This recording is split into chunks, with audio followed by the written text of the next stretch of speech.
Ladies and gentlemen, boys and girls, welcome to a very special college football edition of the Nick Beasley Show. I am honored and privileged to welcome my guest from Tide 100.9, Wyatt Fulton, to the show to talk a little Alabama football, the NFL to college football thing.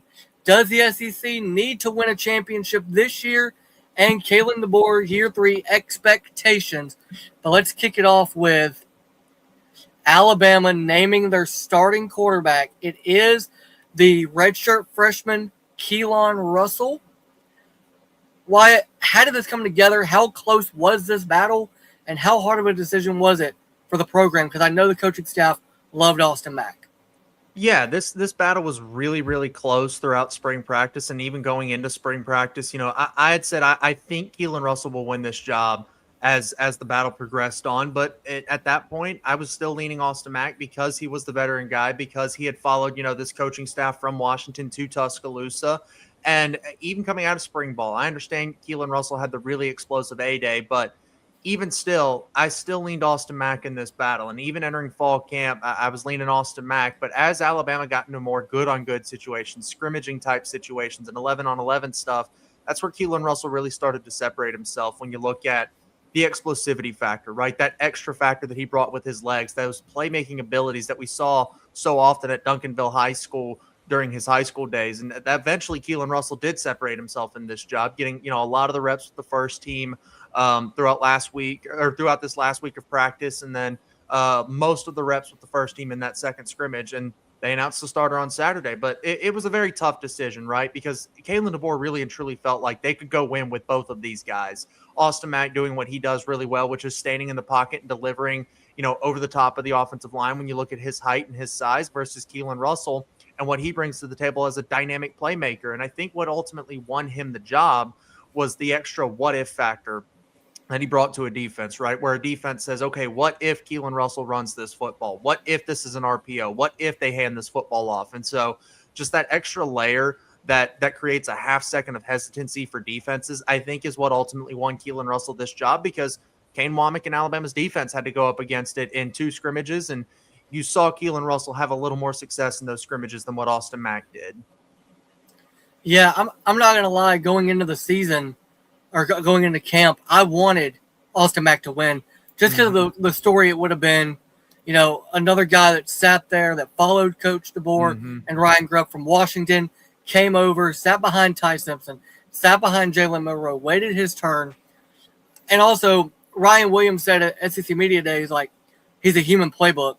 It's like, that's the kind of guy you would want on the field with your guys. But right.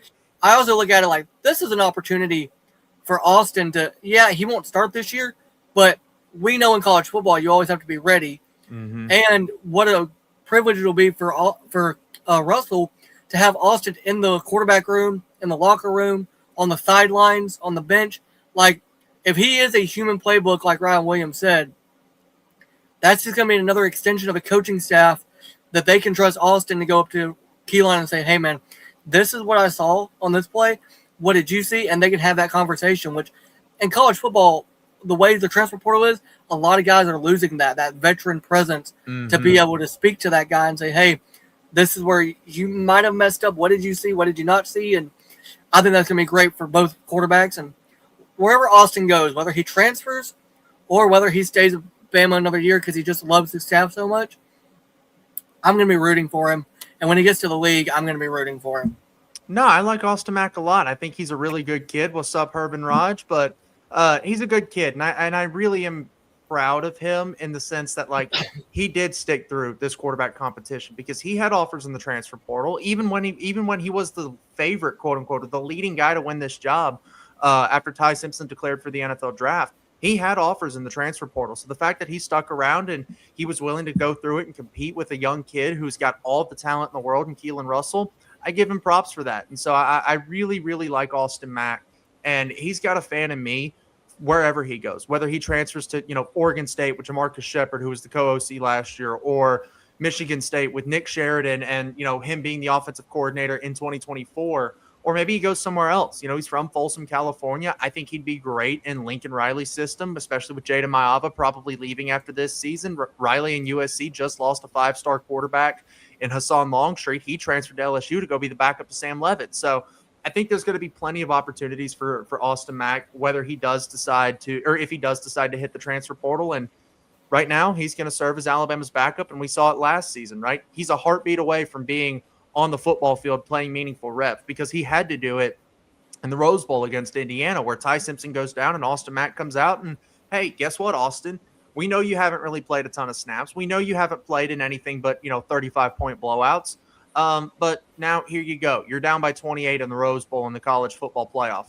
Good luck. So he knows he's a heartbeat away from that type of situation again, and he'll prepare. But I feel really bad for him because of the way everything transpired, and he put his faith in this staff and this program. And, I don't want to say it was like a stab in the back or anything like that, because it really was an open competition. But to see a guy like Ty Simpson sit for so long and then get his shot and do really well and go become a first-round draft pick and get to live out his dream of being Alabama's starter and then becoming a first-round draft pick, yeah, Austin Mack definitely had those thoughts and had that mindset that, hey, I'm going to go do what Ty Simpson did. I'm going to ball out for a year, and then I'm going to go to the league.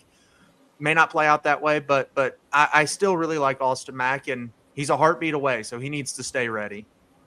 Yeah, and you mentioned the Rose Bowl, and by the time he got in there, that game was over. I mean, most Bama fans had either broken their TVs or left to go do something else. But I stayed and I watched the whole game, unfortunately. He did a good job managing the offense while he was in there, in that situation where it's like, hey, we have to score touchdowns at this point, and then we have to hope our defense makes a stop. Mm-hmm. He did a good job managing the offense and keeping the guys together when probably half of them were like, let's just get this over with and be done. Yeah. Because they were beat up, they were bruised. Ty goes down. It's like the game's over, but Austin never did let the sideline and the locker room falter. He kept them together, and he kept the guys fighting to the end. So I think he'll be a great leader again for Keelan in the quarterback room, and just another extension of the coaching staff, and a guy that Keelan can lean on him and go, hey, what am I doing wrong if something goes wrong on the field, and vice versa when he does something good. So I'm excited for Russell to start, but I'm also very excited to see how they use Austin this year, because he'll get playing time. Oh, absolutely. He'll probably play. He'll definitely play against ECU. Yeah, you'll see him next Saturday against East Carolina, because Alabama, again, no disrespect to the Pirates, but it's an inferior team, and Alabama's got them at home. So I expect Alabama to handle their business next Saturday, and you're probably going to see Austin Mack play a large portion of that second half. Yeah, and depending on how the Kentucky game goes, if we're blowing them out by the fourth quarter, you could see Austin Mack in that game. And that's a big-time SEC environment where Kentucky, it won't matter what the score is. They're going to be loud, because that's what they do at Kroger Field. That's just how the SEC is, yeah. Yeah. Let's get into the next topic, though, because I've been looking at this, and I'm an NFL guy, so I've been paying attention to it. What? I can't even believe this is the headline. NFL players are going back to college football. We know two guys from Ole Miss that went to the NFL tried to go back to LSU. The Big Ten shut it down. The SEC voted against it. The Big 12's come out against it. I don't know if we've got anything from the ACC yet. I think ACC athletic directors were meeting about it and we're going to hold a vote, but they have not officially voted on anything yet. Right. And then today in Birmingham, they redid the vote for the SEC. LSU's AD is like, well, I don't like this anymore. And yesterday he was all for it. So what can you tell us about how this impacts LSU's roster and potentially the rest of the conference? And I'm assuming this will go to a court and this will be a lawsuit against the SEC. It's a weird as all get out headline, right? NFL players going back to college. But really and truly, this opened because the NCAA, shockingly, didn't do their job, right? The NCAA, they approved they approved the 5-for-5 ruling, and congrats, guys, you got that right. The problem is you did it 9 months too late. You did it in August or July and not in February or January when you should have done this, right? So all these class of 2022 kids that, yes, they were good enough to get on an NFL team's radar, right? Where they were good enough to, hey, you might be a day 3 pick, or you're probably going to be a UDFA, an undrafted free agent, but you're going to get a shot to go play in the NFL, right? So you've got all these kids that were quote unquote good enough to at least get on an NFL team's radar that didn't have any eligibility when they were going to make these decisions, right? The draft deadline is mid-January. The combine is the end of February. Pro days are middle of March. And then, the draft is in April. Why the hell are we making these decisions about their eligibility, those kids' eligibility, 4 months after the NFL draft is over, right? This is the most ridiculous thing ever. So I don't want to fault the coaches for playing quote unquote within the rules, because this is the current landscape of college football. We wake up every day and, oh, hey, this has changed. That rule has changed. You can bring guys back. Guys can transfer outside of their, designated transfer portal window at the end of the season. So it is the goofiest thing ever. But I'm not going to fault the coaches for quote unquote playing within the rules right now, because this is what the current rules are. And I'm not going to fault the players either, because they got screwed in this situation. A Thomas Castellanos, right? Where, yes, he was a good enough quarterback to start at Boston College, and then he transfers to Florida State and has an okay year with the Seminoles, right? Well, he probably should have come back for another season in terms of development, but he didn't have eligibility because he was a class of 22 kid that played for 4 years and exhausted all of his eligibility and didn't get picked up on an NFL roster. Now with the 5-for-5 ruling, all right, great, Thomas Castellanos. Now you can go to Texas Tech. Oh, but we're less than 2 weeks away from the start of their season, so you're not going to realistically be able to compete for that starting quarterback job. So you're going back to college football to sit as a backup, or God forbid, the starter go down with injury. Now you're thrust in a weird situation, and then you've got guys that were on an NFL roster, like a Daquan Wright, who was, had left from Ole Miss and went to the NFL draft and didn't get drafted, but is signed by the Cleveland Browns. And now all of a sudden, you've got guys that are requesting releases from NFL teams because they know they're not going to make the 53-man roster here in a couple of weeks. So they said, hey, go ahead and cut me now so I can go back to college football and get my bag that way, or go play for whatever team I want to go play down there. And Daquan Wright was one of those guys. He literally caught passes in a preseason game for the Cleveland Browns earlier this week, or tail end of last week now. And you're telling me he's going to suit up for LSU this season, or at least was trying to suit up for LSU this season? It's the most insane thing I've ever heard of. But also, again, I'm not going to fault the player for being in this situation, because Daquan Wright got screwed. If this rule was done like it should have been back in January or February, he was probably going to withdraw his name from the draft and then probably go to LSU still. But at least he's doing it in January and February when he has the wherewithal to go make that decision, not in August after the decision's been made for him. And then suddenly, oh, hey, sorry, we screwed up. Here you go. So this is the most ridiculous thing ever. And this is only a 1-year thing. Like, I've seen people, I even saw on ESPN, they were like, this is going to ruin college sports. This is a 1-year thing. The 5-for-5 ruling, you have 5 years to play 5 seasons in college football now. So looking at it now, it's a 1-year thing, because this ruling is now in effect starting with the current recruiting class, or starting with the guys currently in college, right? So all the freshmen that you hear about, the E.J. Crowells, the Xavier Griffins, if you're talking about Alabama, those kids, they have 5 seasons of eligibility. So This isn't like a multi-year thing. This isn't like a future endeavor in college football. This is just, hey, there's a lot of class of 22 kids that, feel like they kind of got screwed with the timing of all this situation, and they're taking it to court. And so at this point, yeah, it sucks. It sucks for the coaches. It sucks for the players. And it sucks that people are trying to take advantage of this. But I am proud of the SEC and the Big Ten for going out and saying, hey, whoa, this is ridiculous. This is way too much. So good on the Power Four. Good on the Power Four for saying, yeah, no, we're not going to allow this to happen, because that opens a whole nother gateway.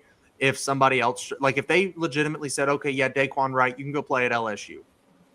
What's stopping a kid next season, right? What's stopping a kid next season who maybe didn't quite get the 5-for-5 ruling? He's in his 5th year right now. He doesn't get picked up by an NFL team. What's stopping him from suing and going to the court system and saying, well, you remember those 5 games where I only got like 30 snaps total in my freshman season? Yeah, I'm going to sue, because I should have redshirted that season, or I should have gotten that extra year of eligibility because I didn't play that much that season. So this is ridiculous. I'm glad this is only a 1-year thing, and I'm glad the conferences are kind of putting their foot down and saying, no, we're not going to let this happen.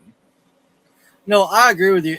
And for me, what it was is when I read it, because I read it when Jack Pyburn, who I literally watched like 2 days before get 2 sacks for Tampa, and he's like, yeah, he won a lawsuit. He's going back to college. What? Huh? He just played for Tampa. What? Like, I'm not saying he's going to make the 53-man roster because Tampa's got a loaded defense anyway. Yeah. And their linebacker room is already, like, full of legit NFL talent. But I'm sitting there thinking, okay, this is weird. But I'm looking at it and I'm going, I feel bad for, like you said, the freshmen that are coming in this year that maybe they get a roster spot. Maybe they're not in the starting lineup, but they get on the roster, obviously, for the school. And then a kid comes in from the NFL and the coach has to go, look, you have done really well this spring, this summer, this fall camp. We're really proud of you, but we're pulling your roster spot because a guy that plays your position is coming in and we're giving him the starting role. Yeah. Which means we have to bump somebody off the roster to fill that spot. And since you're the freshman and weren't going to play anyway, and then that impacts scholarships. Some guys have it in their NILs that if they get X amount of yards, they get more money. So that's another thing of like you're taking away potential snaps from guys you're taking away contract incentives. Right. My thing is that I think I've believed this since the beginning. College football, the NCAA can't do anything. They're handcuffed. They literally can't do anything.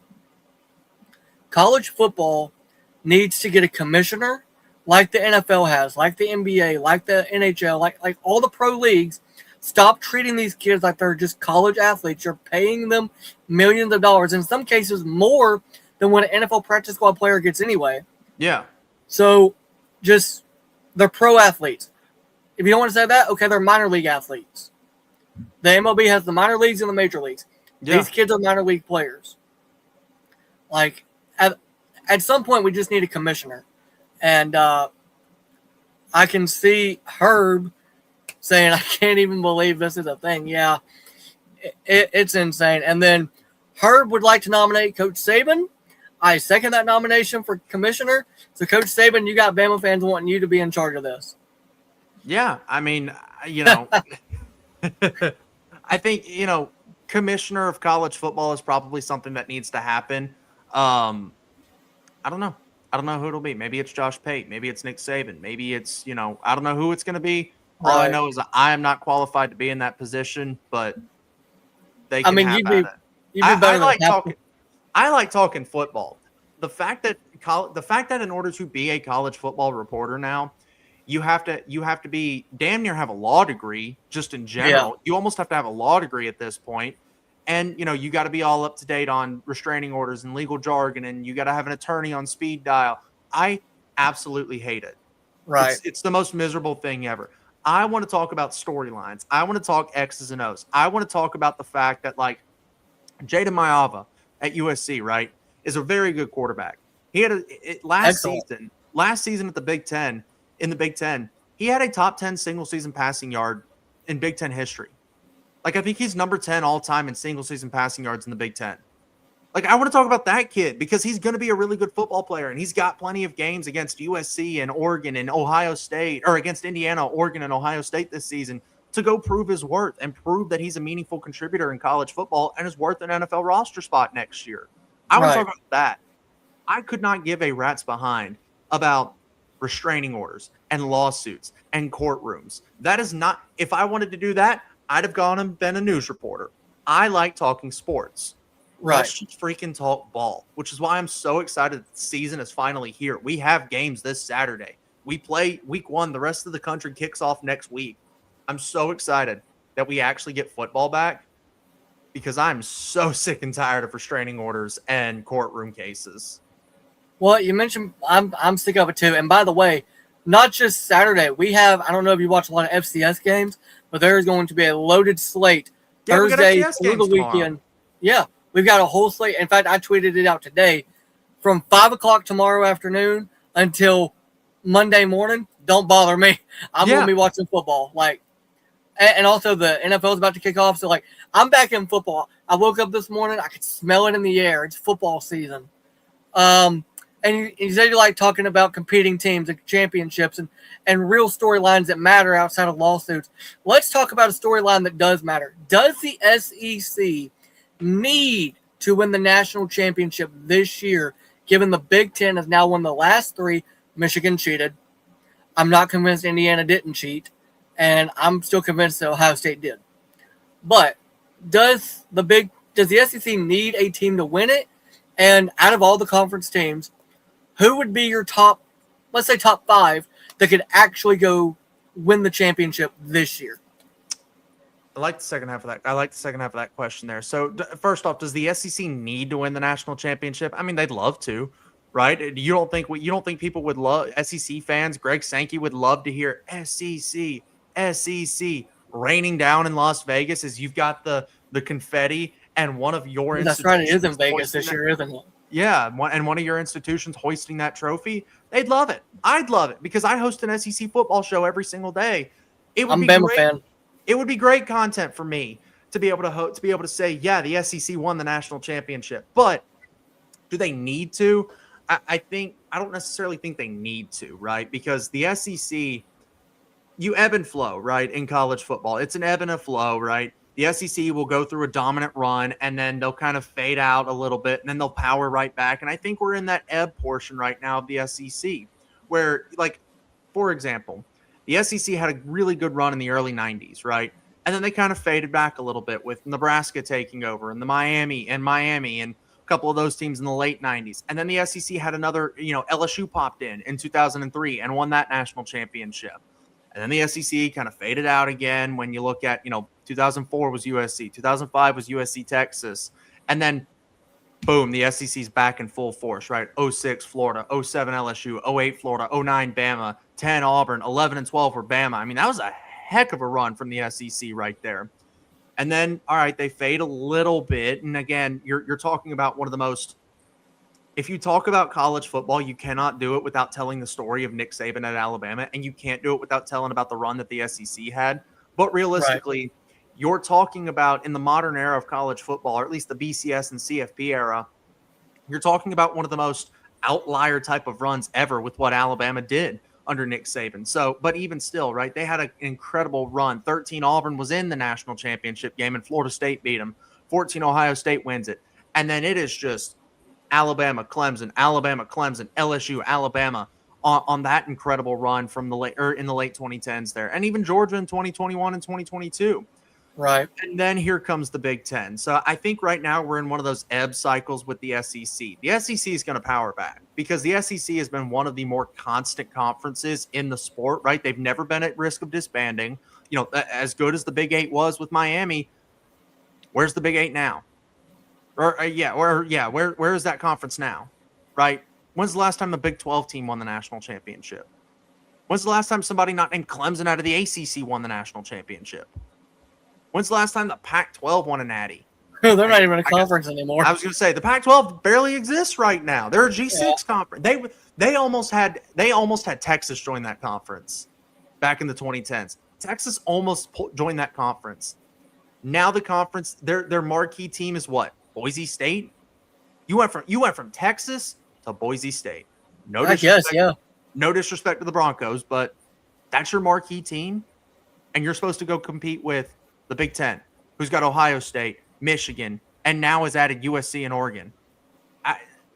The SEC, who had one of the biggest or had some of the strongest teams in the sport of college football. And you know what they did? Oh, let's go add 2 blue bloods in Texas and Oklahoma. Yep. So the SEC, they don't need to win it this year. I don't think, at least. I think the Big Ten has probably got the best shot because the Big Ten is such a top-heavy conference. When you look at Oregon, Ohio State, Indiana, I wouldn't sleep on USC and Penn State this season. I wouldn't either. USC's got a decent schedule. They get their biggest game, Ohio State, at home. Ohio State traveling 2+ time zones to the West Coast from East Coast time zone. So it'll be interesting to watch that one. I wouldn't sleep on Penn State either because Matt Campbell's done a really good job of just consistently churning out winning seasons at Iowa State. And with Rocco Becht, who's a great quarterback, now I look at that in the Big Ten. I don't have their schedule pulled up in front of me, but I think they avoid Indiana and Oregon this season. So what, you're going to play – or no, I think they avoid Ohio State. So, okay, you're not playing 2 of the 3 best teams in that conference, so there's an outside chance that you can make the conference championship and win 10 football games with your first season with the new head coach. I wouldn't sleep on Penn State to make the playoff here. So I think the Big Ten being such a top-heavy conference is probably going to win. if you had to point it, if you had to, point a gun to my head right now and say, all right, you're picking a conference, not one team. You're picking a conference to win a national championship this season. I'd go with the Big Ten because they're so top heavy right now.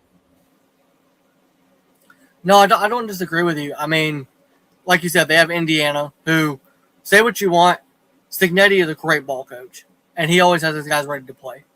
Now, as a Bama fan, does it make me sick to say that? Yes. But they were good last year, and now he's got Josh Hoover, who, by the way, a lot of people didn't like last year at TCU. I actually loved him. I thought he did really well for what he was given in that offense and what he had to deal with. Rocco Beck at Penn State. I'll say it right now, I'm a quarterback guy. I love watching quarterbacks play football. Rocco Beck's probably one of my favorite in college football to watch. Mm-hmm. And I'll watch him when he goes to the league, whether that's as a starter or as a backup. I'm going to watch him, and I'm probably going to enjoy a lot of football that he does. He's a dog. And like you said, Matt Campbell turned Iowa State into a contender, a competitive contender in the Big 12. What do you think he's going to do with the NIL and the resources at a Big 10 school that wants to win more than anything? And then Oregon with Dan Lanning and Dante Moore coming back that's the whole thing. Ohio State, obviously, they've got Julian Say, Jeremiah Smith, Bo Jackson. Yep. That's just a nasty roster. And I mean, like again, if you told me I had to pick a conference to win a national championship this season, like I think Friday's our final predictions and previews for the playoff on my show. And I think the team that I've got winning the national championship is not from the Big Ten. However, when you just look at pure talent and so many good teams in certain conferences, you'd be dumb not to pick the Big Ten right now. I think the SEC's got a couple of shots, right? I think, Georgia's probably your best bet because they've got the most big game experience, back-to-back SEC champions. Kirby Smart's got that natty experience. Glenn Schumann was a co-defensive coordinator on the 2 national championship winning teams in Athens, but out of the SEC, I would say Georgia's probably your best shot with the returning starter and Gunnar Stockton and a really, really good run game. Like you thought Georgia was able to run the ball last season, watch them this year because they are going to have some dudes on that offensive line. Drew Bobo back at center. I know they got to replace their right guard from a season ago, but I always butcher his name. Zyke Helton, I think it's pronounced Zyke. I might be wrong on that, but former 3-star, right? And at 3-star at Georgia, you're thinking, all right, he's not going to play very early, but no, this kid's going to start every game that he's healthy for in Athens. And then not to mention the fact that you've got some phenomenal running backs, Nate Frazier, Chauncey Bowens. They are a ridiculous 1-2 punch. I would almost call them the best 1-2 punch in the sport right now. And then not to mention, you got to worry about Gunnar Stockton and what he's going to do with his legs.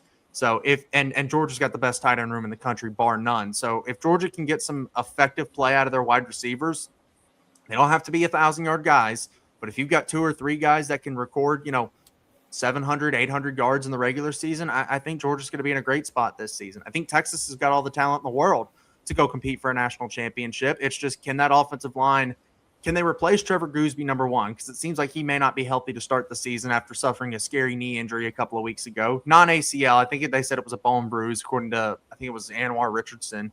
But are you going to be able to withstand that early season kind of storm that you've got there from Texas's offensive line? But they've got all the talent in the world. I think with Texas, they get the test early, week 2. Mm-hmm. They've got Ohio State coming in. That's going to be, for that defense, that's going to be a test because Ohio State also has Chris Henry Jr., who is an absolute stud at wide receiver. Yeah. And he's going to be he's going to start as a freshman. He's going to be wide receiver too. And despite when they lost their wide receiver coach and he became the head coach at Southern Florida, everybody thought he was going to move and leave Ohio State. No, he stayed committed to Ryan Day. He stayed committed to the Buckeyes. And I've seen that kid's film. That kid is good. He's going to start week 1. And he's going to play the season. And then Jeremiah Smith is probably going to be right there in the Heisman race and the Biletnikoff winner for sure. I don't think there's any – I think there's 2 guys that can compete with him. Cam Coleman at Texas. If Arch has figured it out. If Arch can be the Arch that he was last year at the end of the year, the full season, I think Cam Coleman's got a real shot to win it. And then our guy, Ryan Coleman-Williams, if he can find what he had in year 1 as a freshman, if he can find that again as a junior, which I think he will, he's matured a lot this year. Obviously, he got married. It's a different mindset. When you're married, you're doing it for something more than yourself. And so I think he'll be just fine. I'm a little worried about, I've seen some injuries come out in Bama's camp. Our defensive lineman, we're losing him for the entire season. Yeah, Jeremiah Beeman torn ACL. Yeah, I feel ACL. so bad for that kid. I feel so bad for him. Tore his ACL going into week 2 last season and worked his way back and, was really excited. I had talked with Kane Womack down in Mobile at the Senior Bowl back in February, and they were really, really excited about him and what he was going to be able to bring to the table. And then you heard him earlier in fall camp talk about Jeremiah's recovery and his process and how he got to this point. And to see it happen again, it's and right before the season. I know, right? Yeah, we're 10 days away. It happened on Sunday, so just under 2 weeks away. Brutal to see that for a kid like him, and I hope Jeremiah doesn't take it, too bad. I understand, another year-long recovery. By the way, same knee too, tore the same knee. So to see that happen, you hate to see it for a kid like that, but right. Hopefully he comes back. He does have eligibility after this year, though, right? Yeah, he's entering his 3rd year. So technically speaking, if he applies under the old rules, he could theoretically have 6 years because he redshirted as a freshman. He tore his ACL after one game last season, and then tore his ACL before this season whatsoever. So I guess if he was a true freshman in 2024, he could apply for the red shirt last season. So that would make him a redshirt sophomore entering this season. And then if he gets a medical red shirt, okay, cool. Yeah, Jeremiah Beeman would have, I guess, another 3 years of eligibility following this season. Right, because he should get 2 medical red shirts because it's back-to-back years with the ACL injuries that he'll miss a season. So he should be able to get at least 2 more years if he wants it, maybe 3. And then I look at, you mentioned Georgia and their stack roster. You mentioned Texas. I think Texas, you said you think Georgia does because they have the most experience. I think Texas, if Arch Manning has figured it out, I'm still high on that kid. If he's figured it out, and then you've got Cam Coleman, you've got Hollywood Smothers in the backfield, the offensive line is good. The defensive line is going to be really good this year. The DBs and the safeties that Texas brought in are going to be really good. I think Sark can make a run, potentially play for the championship. I don't know if they can win it, but I think they could represent the SEC. I also, look, yes, it's a homer pick. I do not care. Keelan Russell is taking us undefeated, 15-0. We're winning the Natty. Cry about it later. Alabama's winning the national championship. Keelan Russell is going to take us there. That's how much confidence I've got in that kid. I think he's going to be excellent. And from what I've seen from just clips, because I'm not at practice, obviously, so I've seen just clips, that kid can throw the leather off a football. And Ryan's one of the best deep ball receivers in the league, in the country. So they're going to be a tandem. It's going to be hard to stop. I do wish we had Horton coming back instead of what he did and transferring. He went to A&M, correct? Yeah, Texas A&M. Yeah, here's the thing. I've learned with A&M because they were really good last year up until the Texas game, and then they fell apart. And then the playoff game, they fell apart. I don't trust A&M. I don't trust South Carolina because I don't think Lenore Sellers will be able to stay healthy the full season. I'm never going to trust that little brother that we got in the state. I like Alex Golish, not that much, not enough to say that they can contend because they can't. And I like Byron Brown, but I'm just not picking Auburn to be a contender. Missouri is going to be weird because they're going to be without Hardy for the first part of the season, so it depends on what the offense looks like without him. Kentucky, I like Will Stein. I really do. I think he's a great guy. I think he's a good coach. I don't think Kentucky, it'll be another 4 or 5 years before they're even in the conversation, I think. Florida, kind of the same way with Summerall. I think LSU is right there if Sam Leavitt can find it. Because I know he's been hurt most of the offseason, and he's just now kind of getting reps at practice.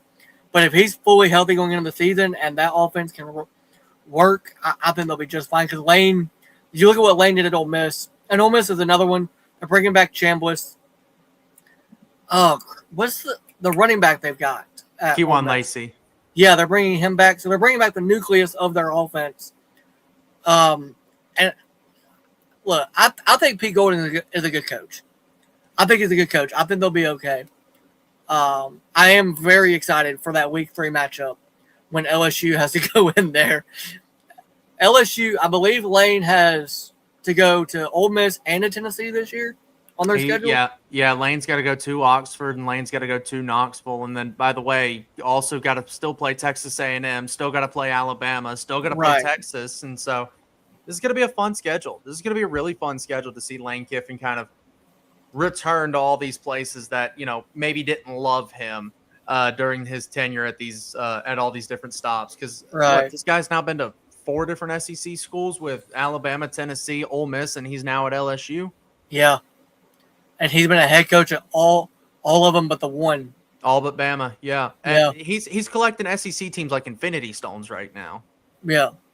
Like, the fact that he went from Tennessee's head coach to USC to fired on the tarmac to Bama's OC. To Bama's OC to Florida Atlantic's head coach, which I'm not going to lie. Until I watched the documentary they did last year on Lane, I forgot he coached at Florida Atlantic. Because I remember them being really good. I remember them being really good, but it's like, I've always looked at him as like he's an SEC guy. He's always been in the conference. They come to Bama, correct, for the LSU game? LSU, no, Alabama goes to LSU this season. Okay. That would be a little different for him then, because he won't have 100,000 fans booing him out of the stadium. Probably that Tennessee game in Death Valley. It's going to be a lot of fun. And then, Josh Heupel even said at SEC Media Days, hey, like, last time Lane Kiffin came here, you threw mustard bottles. You threw golf balls at him. Do it again. Do it again. He said, I didn't see him say do it again. He didn't exactly say do it again, but he said something along the lines of, I hope our sporting goods stores are stocked up on golf balls that week, and I hope our grocery stores have got some extra mustard bottles that week. So I didn't quite encourage it, but, definitely didn't tell them not to do you can't tell them not to do something. I mean, they threw bottles not to. They threw bottles at the refs when they lost to Ohio State. So, like, they're not going to sit there and the head coach is not going to go against whatever the fans are doing. He's just going to be like, okay, cool. He may, like, after the game, tell the media, I don't agree with it, but then he'll probably say something the next day at the press conference like, I loved that. Mm-hmm. Speaking of Lane, because, he's off social media, which I don't buy for a second. He's got a burner. He can't not. But or his kids are showing him stuff. There's no way he doesn't know what's going on. How quickly into the season do you think it will be before we get another Lane Kiffin tweet? Because I don't see him making it past the Clemson game. I don't see him making it past halftime of the Clemson game before we get a Lane Kiffin tweet. I do think see, the problem is that Lane Kiffin's desire to win, at least this is to me, I could be dead wrong. Lane Kiffin's desire to win overshadows his love for football. Because he loves the game of football. Do not get me wrong. He loves the game of football. Lane also likes to win. So Lane is going to do whatever it takes. He's going to push the envelope, and he's going to win at any cost necessary. And I think you're seeing that right now with, them trying to bring back a couple of guys that, maybe were NFL flameouts. And so, but for sure, Ole Miss. At the absolute latest, it's the week leading into Ole Miss. Yeah. Again, I think we get about halftime of if there was a betting site where you could bet on when will Lane Kiffin tweet, everybody would go week 3. When is Lane Kiffin's next tweet? Over under Wednesday. Friday night of week 3. Yeah, over under Wednesday of the Ole Miss game. Yeah. And speaking of another guy that likes to win, and I think he gets a bad rap, and I'll put my hand up, when we hired him, I wanted Lane. Because I saw what he did at Ole Miss. So I wanted Lane at Alabama. Now, I'm happy he's not at Alabama. Mm-hmm. Because I love the guy that we got. Kalen DeBoer, year 3. Now, we know everybody talks about he's not Saban. Their records are pretty similar for the first 2 years. Mm-hmm. And then year 3 is when Saban won the championship. What do you think Kalen DeBoer's year 3 expectations are of? Do you think the fan base will basically demand him get fired, which I don't think will happen anyway, if we don't win the championship? Or do you think that the fans are like, okay, just make it to the conference title, maybe win the conference title this year, grow, find a run game, that'd be nice. Mm-hmm. I think Well, okay. Number one, the expectation at Alabama is to always win a national championship. Right. And you're always going to have a pocket of fans that say, oh, yeah, he didn't win a natty, so failure of a season. That's not the case in modern college football. With the NIL, with the transfer portal, and with the talent disparity across the sport now, that's not the case anymore. I think, you've got to pick certain schools can go compete every year. The ones with money. That's Oregon. That's Texas Tech. That's Texas. It's Texas A&M. It's LSU. Those are the programs that year in and year out you say, yeah, you can field a national championship roster. For schools like Alabama, like a Georgia, like Alabama and Georgia, I'd even throw Ole Miss into this, even though I think they've got a little bit more money. You've got to quote unquote pick target years, right? And so for Alabama, it's not necessarily like could they go win a national championship this season? Sure. They've got all the talent in the world to do it. I don't think they've got the experience to do it, though. And so when you look at Alabama, I think it's more so along the lines of okay, Nick, if I told you that this season plays out exactly the same way that it did last year, you lose 2 games in the regular season, you lose the conference championship, and you lose in the quarterfinals of the college football playoff. But your 2 regular season losses, remember Alabama lost 31-17 to Florida State last year. What happens if you lose on the road and instead of 31-17, it's 27-24 and you lost on a last second field goal, right? And then the loss to Oklahoma was also it was a 2-point game. So I don't really count that one in terms of like Kalen DeBoer gets blown out in certain games. But so, okay, you lose a 2-point game to Tennessee on the road. I know it sucks to lose to Tennessee, but you lose a 2-point game to Tennessee on the road. Okay, that sucks, whatever. You go out and you lose to, we'll say Florida State again, and you lose to the Seminoles by 3 points.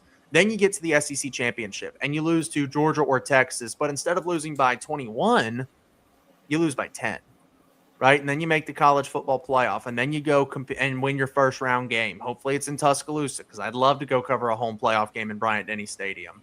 And then you go to, I don't know, the Peach Bowl, and you lose to Miami by a touchdown. Yeah. Same exact record, same exact situation as last year, but you didn't get blown out. You didn't get your teeth kicked in on the biggest stages, right? And I think that's what a lot of fans, or at least from my perspective, that's what a lot of fans don't like is that, okay, yes, you can lose football games. We understand that. The problem is that when you get punched in the mouth, you roll over and die. You show your belly when you get punched in the mouth in the first quarter. So that's the biggest thing to me is for Kalen DeBoer. I know he's a successful head coach, and I know he's going to do good things at Alabama. However, where my red flag is right now is, when you get punched in the mouth or when your team gets punched in the mouth, you roll over and die pretty fast. If you don't if you go down by 14, and I'd love to actually do some numbers on this, like Alabama, down by 14 under Kalen DeBoer, what's their record if they face a 14-point deficit in this game? I'd love to do some research on that. Yeah. But when you get down by 14, do you roll over and die? Or do you actually fight and claw? Yeah, you might still lose the football game because, that's what happens when you're down by 14. It's 2 scores, especially if it's the second half. You don't really have a ton of possessions left in the game. But do you at least fight? Do you show that little bit of grit and that willingness and that desire to fight and go win this football game? If you do, great. I'm all for it. If you don't and you continue to, die at the first sign of adversity, that's where I've got some concerns. So I think Alabama this season, you'd love to make the conference championship. You'd love to make the SEC championship. Now, if Alabama makes the SEC championship, I don't think Alabama wins it. I think that, they run into Georgia or Texas, and I think Georgia and Texas are better teams right now. But if you make the quarterfinals and you look competitive, even if you lose, I think people are going to be okay because you peel back the curtain a little bit and look at 2027, Keelan Russell's back. Your entire running back room has eligibility left. Your entire offensive line has eligibility left. You're probably going to return all those wide receivers outside of Ryan Coleman Williams, who's probably going to go to the NFL. So it's not like you're losing him like an Isaiah Horton type of situation. Your entire tight end room's got eligibility back. There's a world out there where Alabama returns 10 of 11 starters on the offensive side of the football. You love that going into 2027. And even on the defensive side, right? Everybody on defense outside of Keon Sabb and I think Devon Tompkins. Ray Hubbard's got eligibility because of the 5-for-5 ruling. Now, he's probably going to go to the NFL. But like Keon Sabb and Devon Tompkins, I think are the only two guys that have to go to the NFL after this season, that are out of eligibility entirely.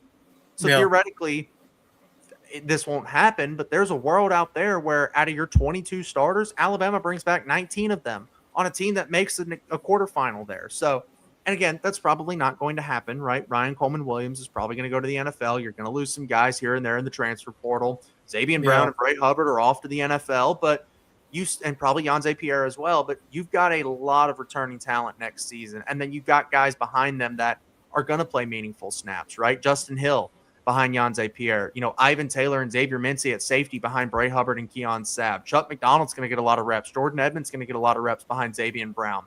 Behind Ryan Coleman-Williams, Lottie Brooks is going to come back. He's going to. Derek Meadows is going to be back. Sedarian Morgan's probably going to come back. So you've got, and then not to mention the fact that they're bringing in more wide receivers in the next recruiting class. So they've got a stacked quarterback roster too. And your quarterback roster is literally out the wazoo with talent. So 27 feels like the target year. When we sit down and do this again, next August, right? Whatever, 10 days prior to the season. Yeah. We're going to be pointing at this and saying, Alabama needs to win a national championship this year. They need to be a national title contender. I should see them playing on a Monday night in January. Whereas this year, if they're playing on a Monday night in January, that means Keelan Russell has taken some massive strides. That means that this offensive line is leaps and bounds and exponentially better. And Adrian Clem definitely deserves a new contract at that point. It means that this wide receiver room has, somebody has emerged in a spot that maybe we didn't expect them to emerge. This defense is played at a lights out level. Whereas, again, next year, you look at it and you say, next year is probably the year that they should go compete for a title. Yeah, and to the point of the quarterback room, I mean, you have Trent Seaborn, who's the best quarterback in the state. Yeah. And probably the best quarterback in the country, coming into Alabama to sit behind Keelan for probably a year, and then he'll be the guy. And I don't know, man. I don't know. Elijah Haven's that guy. Elijah Haven's that dude out of Dunham High School in Louisiana. I've seen a lot of Trent's games because obviously he goes to Thompson. Mm-hmm. So, and they're always on like ABC 3340 or something crazy like that. So yeah, they're on local. I see a lot of his games. It's going to be a tough quarterback battle when Russell leaves.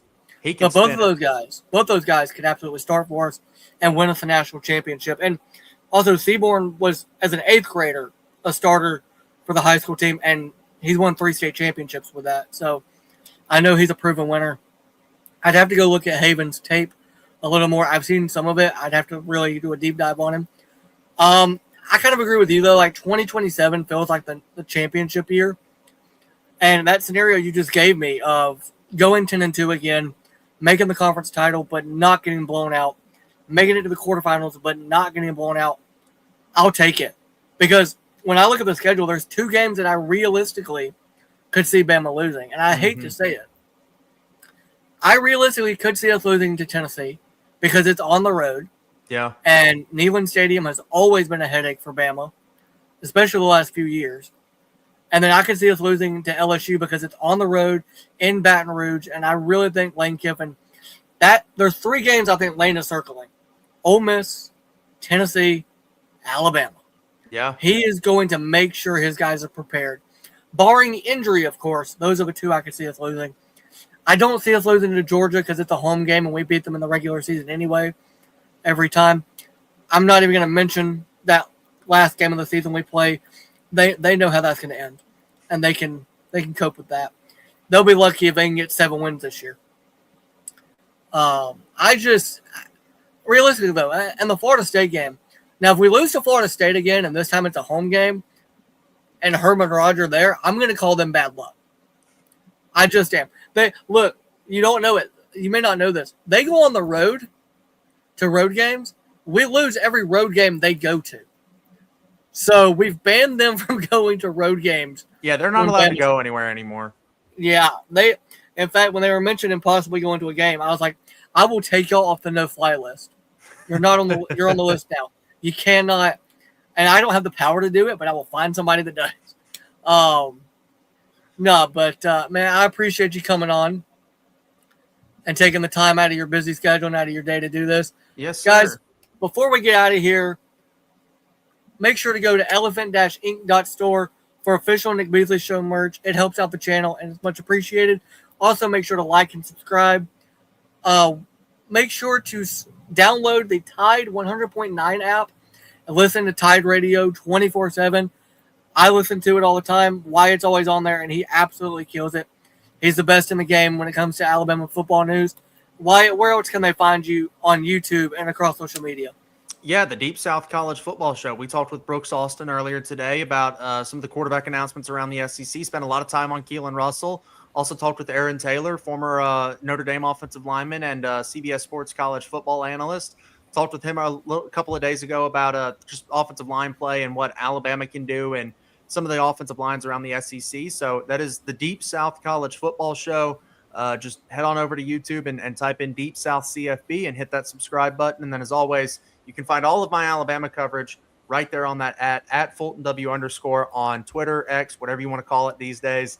Just hit that follow button and I'll post everything Alabama related and some show stuff and just whatever I'm thinking at the time, basically, on X over there. So appreciate everybody who follows along with what I'm doing.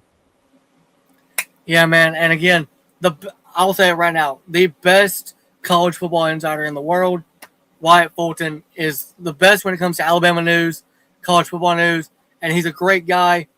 I'm thankful to have him on, thankful that he came and on kind of short notice was able to throw this together, get on here with a busy schedule that he's got. Guys, remember, football starts tomorrow. I know it's only FCS games. Look at it as an appetizer. I know you got to get up at 10 o'clock to wake up to really get ready to watch North Carolina and TCU in Ireland. I get it. It's an appetizer. And then you got Florida State playing. And if you're a Alabama fan, watch that Florida State game. Focus on that Florida State game. We need to know what their offense is going to look like come week 3 when they come into Bryant-Denny. Are they going to show a lot? No, because of who they're playing. Am I going to watch it anyway and judge them based on it? Yes. Will I make a video if they lose to, I think they're playing New Mexico State? Yeah, New Mexico Yes, State. And I will troll Florida State fans. They are a 30.5 point favorite. If they look, here's the thing. So, I don't bet, but I do look at spreads and stuff, man. And I'll say it. Okay, that's a lie. I do kind of bet a little bit.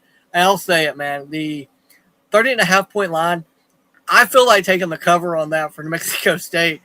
I'm not going to, but I feel like I should. Yeah. And also, guys, USC plays San Jose State. Jacksonville State, if you're big into Alabama college football, Jacksonville State plays North Dakota State on the road. That's going to be a fun game. I'm going to have my eyes locked on that one. There's a lot of games I'm going to be watching this weekend. The FCS will be all over ESPN Plus if you have that subscription, so make sure to subscribe to them.